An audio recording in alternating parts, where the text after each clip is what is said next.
안녕하세요. 닥터 MBC 이민아입니다. 한 통계에 따르면 전체 인구의 7%가 어깨 질환을 갖고 있고 성인 5명 중 3명이 한 번 이상 어깨 통증을 경험한다고 합니다. 그만큼 어깨 질환은 흔한데요. 하지만 많은 사람들이 이 통증을 대수롭지 않게 여겨서 제대로 된 치료를 받지 않고 병을 키우는 경우가 있는데요. 그래서 오늘 이 시간에는 군산소망정형외과 한창환 원장과 함께 어깨 관절 통증에 대해 알아보도록 하겠습니다. 무심코 지나치기 쉬운 어깨 관절 통증, 조기 진단과 적극적인 치료가 중요합니다. 정형외과 전문의 한창환 원장과 함께 어깨 관절 통증에 대해 알아봅니다.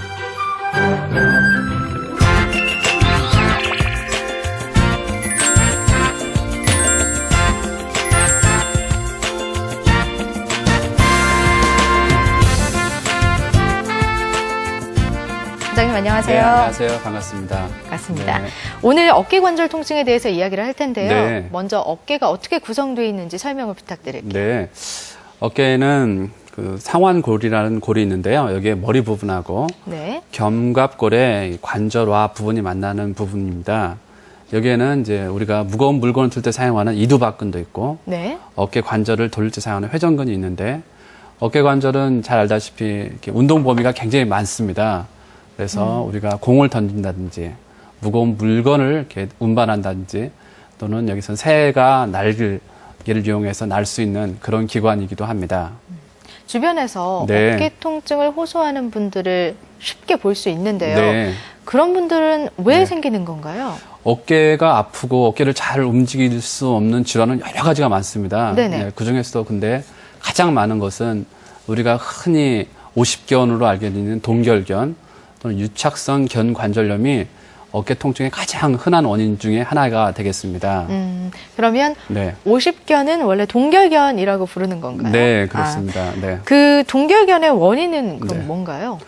동결견의 원인도 뭐 정확하게는 알 수는 없습니다. 네. 하지만 일반적으로 정확한 원인이 없이 이렇게 일어나는 그 특발성 동결견하고 이유를 알 수 있는, 예를 들면 뭐 교통사고를 당했다든지 네. 아니면 어깨에 수술을 받았다든지 이렇게 어떠한 원인이 2차적으로 나타나는 그런 2차적인 그런 동결견이 있는데요.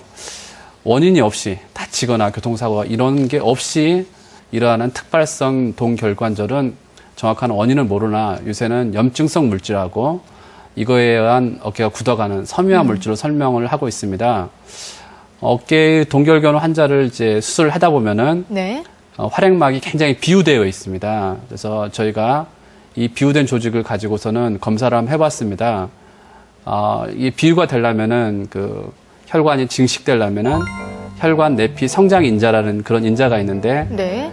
이 인자를 저희가 조직 검사를 해가지고서는 저널 오브 숄더 앤드 엘보 서저리라는 굉장히 유명한 논문에 발표한 적이 있습니다. 그만큼 동결견의 원인은 자세하게는 걸 모르지만 네.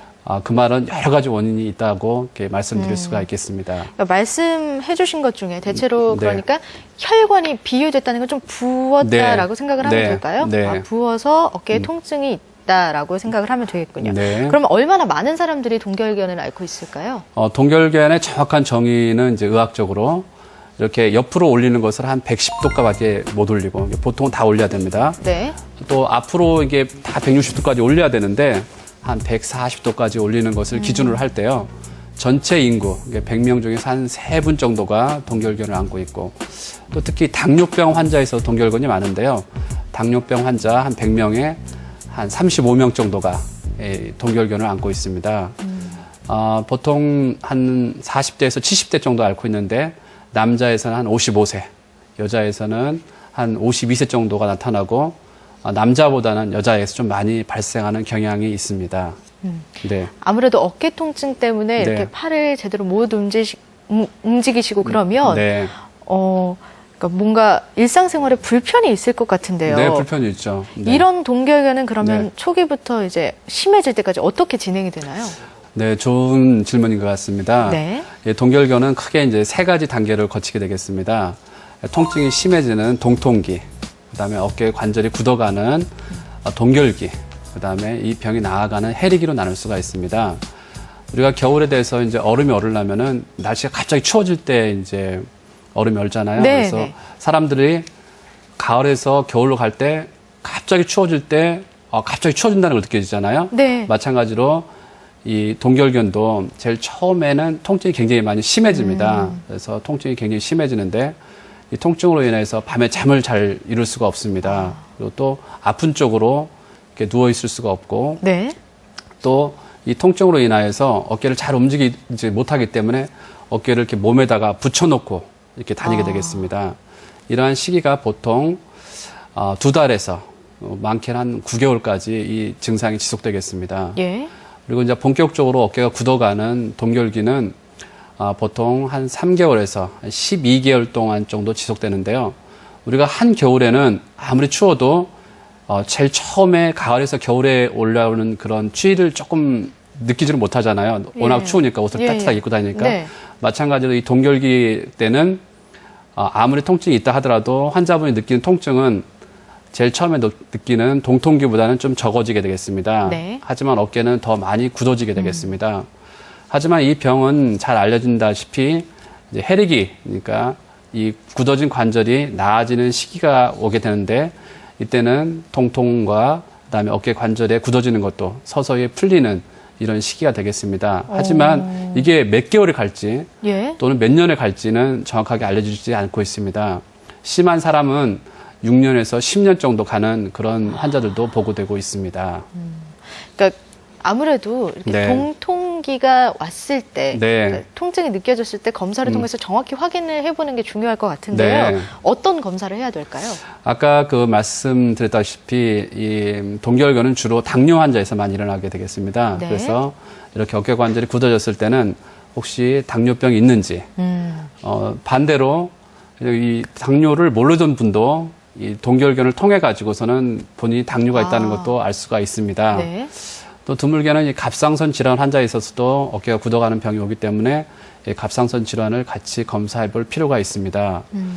또 이제 병원에 가면은 이제 엑스레이를 찍어 보잖아요. 예. 단순 엑스레이상에서는 뭐 이렇게 크게 많은 정보를 얻지는 못하지만은 아무래도 어깨를 많이 사용하지를 못했기 때문에 다른 사람들보다는 이 골밀도가 좀 감소한 것을 볼 수가 있습니다. 또한 요새는 이제 병원에 가면은 심한 경우에는 이제 MRI를 체크해 보잖아요. 예. MRI를 체크해 보면은 그 관절막이 굉장히 비우되어 있고 관절이 좁아지는 그런 것을 체크해 볼 수가 있는데 이 MRI를 통해 가지고서는 동결견도 발견하고 또 동결견과 더불어서 회전근개 파열 같은 2차적인 것도 같이 알아볼 수 있기 때문에 어깨 관절이 심하게 통증이 있는 분들은 MRI를 해볼 필요가 있습니다. 통증 정도에 따라서 진단 방법도 좀 달라질 것 같네요. 네. 그러면 어깨 관절 통증, 그 네. 동결견은 어떻게 네. 치료를 할까요? 우선은 그 수술적인 요법보다는 비수술적인 요법을 권하고 있습니다. 네. 병원에 가서 이제 아프니까 일단은 휴식이 필요하고, 통증을 좀 완화시키기 위해서 약물요법도 필요할 것 같습니다. 네. 또 전기자극 같은 거, 그다음에 초음파 치료 같은 걸 통해 가지고 통증을 좀 완화시킬 수가 있습니다. 최근에는 그 콩팥에 돌이 있는 환자에 있어서 돌을 깨듯이 최충격파를 이용해 가지고 이 동결견을 치료하기도 합니다. 네. 마지막으로 네. 동결견으로 고민하고 계신 분들께 한 네. 말씀 해주신다면요. 네. 동결견은 일반적으로 비수술적인 요법, 물리치료나 약물요법으로 호전이 되는 비교적 좋은 질환입니다. 하지만 어깨가 너무 심하게 굳어 있고 통증이 심한 경우에는 마취하에서 관절경을 통해 가지고서는 유착된 막을 제거하는 이러한 방법이 어깨 관절의 조기 회복과 좋은 운동 범위를 가질 수 있는 좋은 치료 방법 중에 하나가 되겠습니다. 오늘 이 시간에는 정형외과 전문의 한창환 원장과 함께 어깨 관절 통증에 대해 알아봤습니다. 원장님 오늘 말씀 고맙습니다. 네, 감사합니다.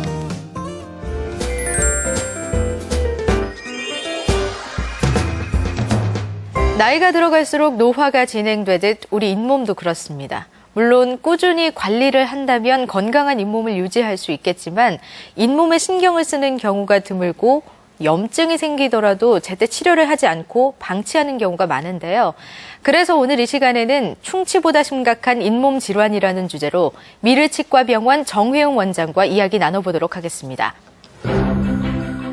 중년에 나타나는 잇몸 질환, 조기 치료와 정기 검진이 가장 중요합니다. 치약 박사 정혜용 원장과 함께 충치보다 심각한 잇몸 질환에 대해 이야기합니다.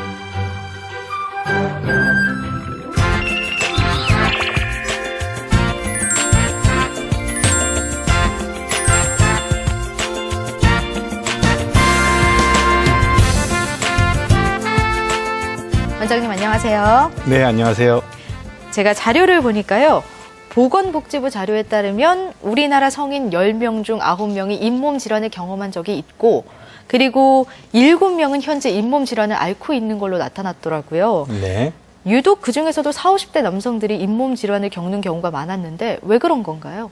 객관적인 자료라고 확신할 수는 없지만 영국 런던 중심지에 위치한 킹스 칼리지 연구팀은 영국 치과 학회지에 발표한 논문에서 자연사 박물관에 보관하는 서기 200년에서 400년 사이의 두개골 303개 가운데 5%에서 잇몸 질환을 확인했다고 합니다. 양치질을 하고 치과 의사의 도움을 받는 성인 15 내지 30%가 잇몸 질환을 앓는 것과 비교하면 당시 질환자는 매우 낮은 수준이란 것이지요. 네.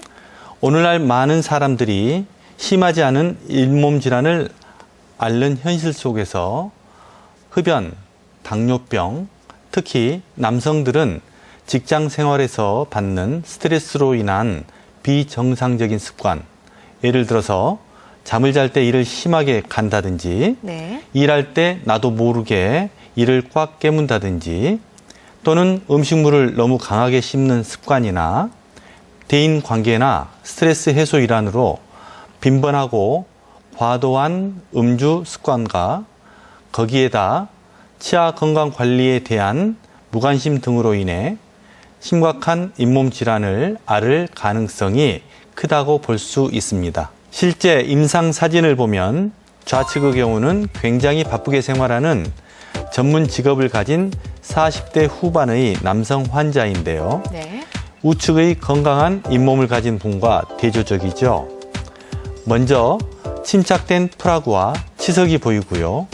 잇몸이 부어 있고 예. 손으로 누르면 고름이 나오기 때문에 이로 인한 입냄새와 방사선 사진상에는 전반적으로 치아를 둘러싸고 있는 잇몸뼈가 녹아있기 때문에 잇몸이 내려가서 웃을 때 이와 이 사이가 까맣게 보여서 더욱 나이 들게 보이므로 손으로 입을 가리고 웃는 컴플렉스를 가지고 있는 경우인데요. 건강한 잇몸을 가진 경우와 대조적이죠. 그런데 이렇게 심각한 잇몸 질환이 되기 전에 미리 차단할 수도 있지 않을까요? 네, 사실 잇몸 질환은 잇몸이 붓고 피가 나는 가벼운 잇몸병으로 시작해서 치아 사이가 벌어지고 고름이 나오거나 이가 흔들리는 치주염으로 이어질 수 있는데요. 네. 잇몸 질환의 치료 시기를 놓치면 증상은 더 악화되어 치아를 상실하게 되는 경우가 많죠. 잇몸 질환을 조치하는 특성 중 하나가 암과 같은 전신질환처럼 서서히 진행되기 때문에 심각하게 되기 전까지 크게 불편을 느낄 수 있는 자각 증상이 심하지 않다는 것이죠. 네. 게다가 현실적으로 실제 왕성하게 집중적으로 활동해야 하는 40, 50대 남성들의 경우 치과 치료 받으러 가는 자체에 대해 부담스럽게 생각하고 시간 내기 곤란한 상황들이 매우 많은 것 같습니다. 관심을 가지고 초기 잇몸 질환 발생 시에 치과에 방문하여 정기적으로 스케일링만 해주고 관리한다면 효율적으로 심각한 잇몸 질환이 진행되는 것을 차단시킬 수 있는데 말이죠. 이렇게 들어보니까 예방 방법도 알려주셨지만 잇몸 치료의 시기가 굉장히 중요할 것 같아요. 네, 그렇습니다. 40대 초반의 남성 환자로서 초기 만성 치주염으로 치아가 상실되고 남아있는 어금니들이 조금씩 쓰러져서 앞니가 벌어진 경우인데요. 네. 간단한 잇몸 치료로 잇몸 질환이 심해지는 것을 차단시키고 임플란트 식립을 통해서 힘들지 않게 건강한 상태로 회복시켜 주었으며 환자도 매우 만족해하는 경우의 임상 증례를 보여드립니다. 그럼 이렇게 심각하게 진행된 잇몸병을 가진 환자들의 경우도 자연 치아처럼 회복할 수 있는 건가요? 네, 가능하지만 복잡한 치료 과정으로 인해 훨씬 많이 소요되는 시간과 치료 비용을 지불해야 합니다. 네. 지금부터 몇 가지 증례를 보여드리도록 하겠습니다. 네. 첫 케이스는 40대 후반의 전문직에 종사하는 남성 환자입니다. 중기에서 말기로 진행되는 잇몸 질환을 가지고 있는데요. 살릴 가능성이 없는 치아들은 발거하고 좀 더 세밀한 잇몸 수술과 뼈이식을 동반한 임플란트 시술 후 5개월 기다린 후 임시 치아를 만들어서 3, 4개월 사용해 보면서 턱관절에 이상이 없는지 확인 후 영구적인 보철물을 제작해서 원래 자연치의 90% 이상 기능적, 심미적으로 회복시켜준 경우입니다. 네.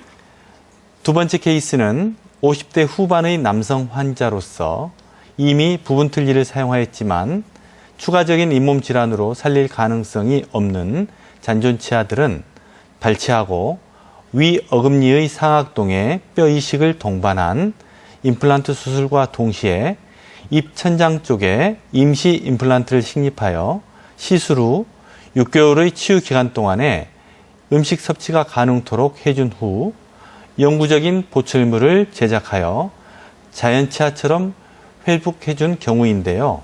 치료받은 환자분은 젊음을 찾아주었다고 너무 고마워하시더군요. 네. 세 번째 케이스는 50대 초반의 남성 환자였는데요. 요즘은 50대 초반의 남자 나이는 굉장히 젊게 보이지요. 치과 치료 후 두려움과 경제적인 어려움 등으로 고생하다가 용기를 내어 병원에 찾아왔었습니다. 잇몸뼈가 너무 많이 녹아서 치아가 너무 심하게 흔들리므로 남아있는 모든 치아를 발치하고 치료 계획 설정 시 경제적인 이유로 아래 턱뼈에 2개의 임플란트만 식립하고 4개월 후 임플란트에 장치를 만들어서 틀니의 유지력을 높여주어 틀니 사용 시의 불편감을 최대한 줄여주도록 치료해준 경우인데요. 환자의 입장에서 음식을 씹을 수 있게 되어 매우 만족해 하더군요. 이렇게 심각한 잇몸 질환을 가지고 있더라도 경우에 따라서 이렇게 치료가 가능하기도 한데요. 제 생각에는 이렇게 치료를 받는 것보다는 좀 초기에 발견했을 때 이제 증상을 완화할 수 있는 치료를 받는 게 좋을 것 같은데요. 이렇게 치료를 받고 나서도 또 유지나 관리가 전체적으로 중요할 것 같습니다. 원장님께서는 마지막으로 강조하고 싶은 말씀이 있으시다면요? 입솔질을 잘 하더라도 우리 입속에는 700여 종의 2억 개 이상의 세균들이 살고 있습니다. 관리가 잘 안 되면 그 중에서도 프로피모나스 진지발리스라는 세균이 늘어나서 잇몸에 염증을 유발하고 잇몸뼈를 녹이기 시작합니다. 가능하면 식후 1분 이내에 2분 이상 칫솔질을 하는 것과 더욱 중요한 것은 이와 이 사이는 일반 칫솔이 완벽하게 접근할 수 없기 때문에 치간 칫솔과 칫솔을 이용하여 제거해 주어야만 합니다. 특히 임플란트 주위에는 치간 칫솔로 임플란트 주위를 조금 누르듯이 접근하여 왔다 갔다 하며 꼼꼼히 닦아 주어야지 음식물 찌꺼기뿐만 아니라 침착되어 있는 세균들의 수도 줄여줄 수 있어 염증을 최소화시킴으로써 오래도록 건강하게 유지할 수 있습니다. 오늘 이 시간에는 치의학 박사 정효용 원장과 함께 충치보다 심각한 잇몸 질환에 대해 알아봤습니다. 원장님, 오늘 말씀 고맙습니다. 네, 감사합니다.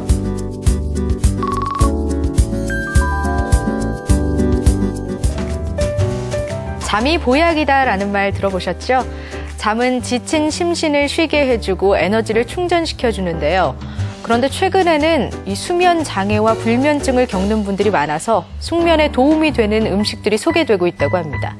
먼저 양파와 우유는 혈액순환을 도와주고요. 마늘은 피로 해소에 좋고요. 바나나는 숙면을 유도해준다고 하니까요. 참고하셔서 불면증으로 건강해지는 일 없으시기 바랍니다. 오늘 닥터 MBC 여기서 마치겠습니다. 함께해 주신 여러분 고맙습니다.